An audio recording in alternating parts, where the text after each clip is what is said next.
Selamat siang Bapak dan teman-teman. Selamat siang semuanya. Perkenalkan, saya Gita Widyastuti dari jurusan Hubungan Internasional Universitas Sains dan Teknologi Jayapura. Hari ini saya akan membahas tentang teori-teori hubungan internasional. Mari kita langsung saja ke pembahasan yang pertama. Yang pertama ada teori realisme.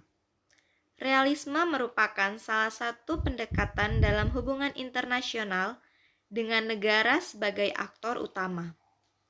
Realisme menjelaskan bagaimana sifat dasar manusia yang selalu memicu konflik karena pertentangan kepentingan. Pada hakikatnya, realisme memiliki 4 ciri pendekatan, yaitu sistem internasional bersifat anarki, negara merupakan aktor terpenting, semua negara dalam sistem merupakan aktor tunggal dan rasional, dan masalah utama tiap negara adalah kelangsungan dan bertahan hidup. Realisme berpendapat bahwa untuk mencapai kepentingannya, negara akan berusaha mengumpulkan sumber daya dan hubungan antar negara ditentukan oleh tingkat relatif kekuasaannya. Tingkat kekuasaan tersebut menentukan kemampuan militer, ekonomi, dan politik negara tersebut. Terdapat beberapa tipe realisme, yaitu realisme klasik, neorealisme, realisme defensif, serta realisme ofensif. Selanjutnya, ada teori liberalisme. Liberalisme adalah suatu ideologi dan pandangan serta tradisi politik yang mendasar pada kebebasan dan kesamaan hak.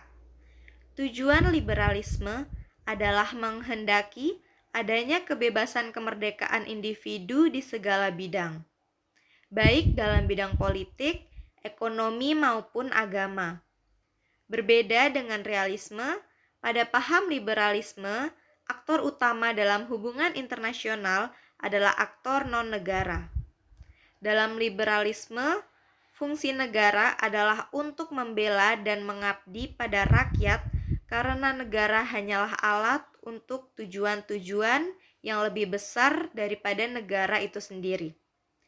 Dalam bidang ekonomi, liberalisme menentang campur tangan pemerintah dalam usaha dan sebisa mungkin peran swasta diutamakan.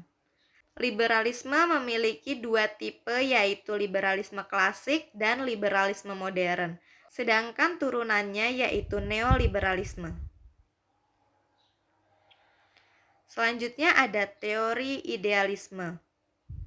Idealisme adalah aliran ilmu yang menyatakan bahwa negara harus menjadikan filsafat politik dalam negerinya sebagai kebijakan luar negerinya.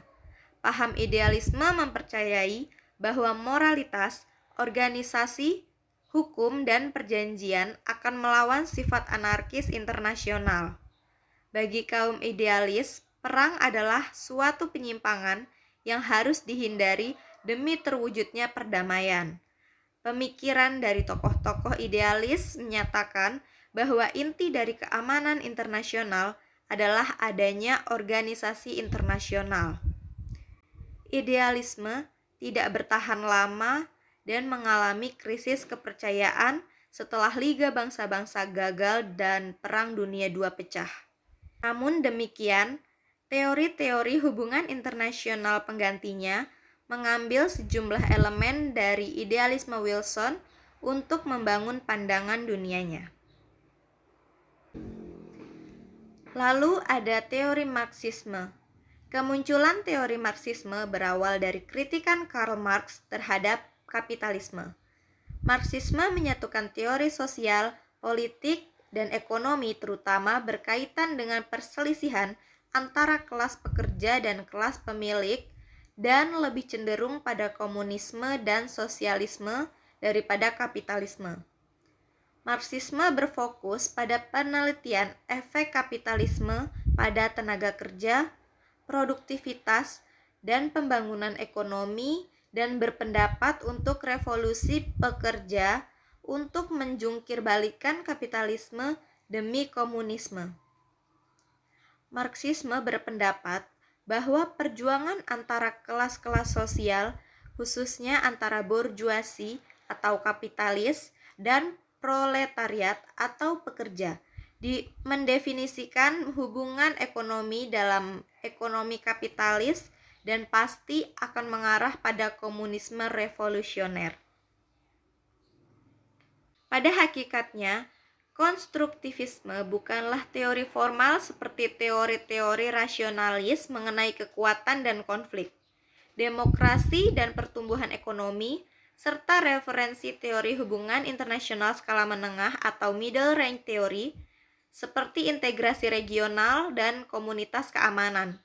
Konstruktivisme adalah seperangkat argumentasi tentang karakteristik sistem, perilaku aktor, serta proses interaksi yang ditujukan untuk mengatasi kesulitan dan atau kelemahan yang ditemukan dalam neo-rasionalisme sebagai paradigma akademik hubungan internasional. Oleh sebab itu, konstruktivisme memuat berbagai jenis gagasan yang tidak disampaikan maupun kritik terhadap neorealisme dan neoliberalisme. Yang terakhir ada teori postmodernisme. Postmodernisme merupakan konsep lanjutan dari modernisme. Bila modernisme memiliki tolak ukur universal, postmodernisme menempatkan subjektivitas sebagai tolak ukur. Postmodernisme memandang kebenaran sebagai sebuah konstruksi sosial dan tergantung pada preferensi tertentu. Postmodernisme serupa dengan konstruktivisme, yakni dengan menekankan identitas, budaya, maupun norma dalam tindakan politik. Kaum postmodernis memiliki keyakinan bahwa pengetahuan dapat meluas dan meningkat, bukan hanya tentang dunia alam, tetapi juga dunia sosial termasuk sistem internasional. Menurut Jackson dan Sorensen, kaum postmodernis ragu bahwa institusi-institusi dapat dibentuk secara jujur dan adil untuk semua umat manusia. Berikut adalah referensi yang saya gunakan. Kiranya sekian materi yang dapat saya sampaikan. Atas kurang dan lebihnya saya mohon maaf. Dan mohon maaf apabila terdapat banyak kesalahan. Terima kasih telah menonton. Sampai jumpa.